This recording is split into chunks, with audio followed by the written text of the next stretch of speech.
ஸ்ரீலங்கா ராமண்ய மகாபீடத்தின் மகாநாயக்கரான அக்கு மகா பண்டித மக்களாப விமல தேரர் மகா சங்கத்தினர், அமைச்சர்கள், பாராளுமன்ற உறுப்பினர்கள், அரசு அதிகாரிகள் உள்ளிட்ட பலர் இந்த நிகழ்வில் கலந்து கொண்டிருந்தனர். கணேபவ புராண விகாரையில் புதிதாக அமைக்கப்பட்டு புதிய தர்ம போதனை மண்டபம், மணிக்கோபுரம் மற்றும் தானசாலை ஆகியவற்றை ஜனாதிபதி திறந்து வைத்தார்.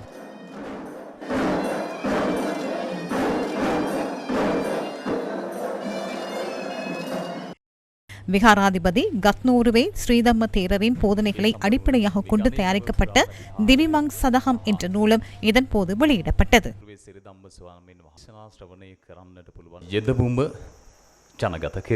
විදේශ ධර්මදේශනාවකට ගියාට පස්සේ එක තරුණයෙක් මට ඇවිල්ලා කියනවා හාමුදුරුවනේ ஒரு வெளிநாட்டு பிரசங்கத்துக்கு சென்றுவிட்டு ஒரு இளைஞன் என்னிடம் வந்து, தேரர் அவர்களே, இது இப்போது எமது தர்மம் முறையாக இல்லை என தோன்றுகின்றது என்றார்.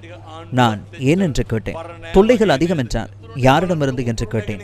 இல்லை, அரசாங்கம் அதிக சக்தி வாய்ந்ததாக இருப்பதாக தெரியவில்லை தேரர் அவர்களே. பாருங்கள், நீங்கள் வடக்கையும் கிழக்கையும் எடுத்துக்கொண்டாலும் எமது தொல்பொருள் இடிபாடுகள் அனைத்தும் அழிந்து வருகின்றன.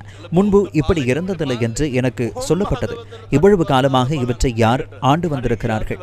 சிங்கள பௌத்த ஆட்சியாளர்களை ஆழ்கின்றார்கள். உங்கள் மனதில் கேட்டு பாருங்கள், இது சரியா தவறா என்று. எனவே எந்த காரணத்துக்காகவும் இந்த தர்மத்தை பாதுகாப்பதை அரசாங்கமோ ஜனாதிபதியோ அரசாங்கமோ தீர்மானிக்க முடியாது.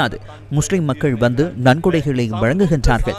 நாளை எமது சிங்கள தாய்மார்களும் தந்தைமாரும் நன்கொடைகள் வழங்குவார்கள். பின்னர் கத்தோலிக்க பிள்ளைகள் காணிக்கைகள் வழங்குவார்கள். எனவே பக்தர்களே, நினைவில் கொள்ளுங்கள், மதத்தின் உயர்தன்மை எமது நடத்தையை பொறுத்தது.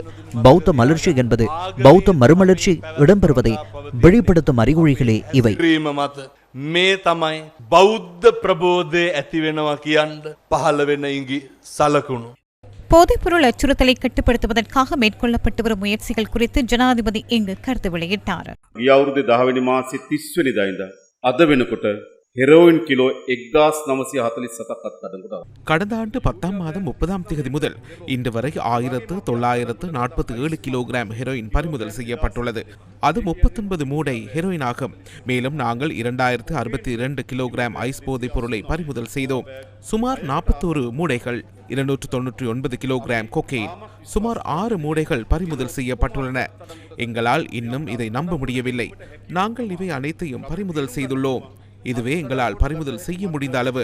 அப்படியானால் பறிமுதல் செய்யப்பட்ட போதைப்பொருள் இவ்வளவு பெரிய அளவாக இருந்தால் நாட்டில் போதைப்பொருள் எவ்வளவு பரவியுள்ளது என்பதை எங்களால் புரிந்து கொள்ள முடியும்.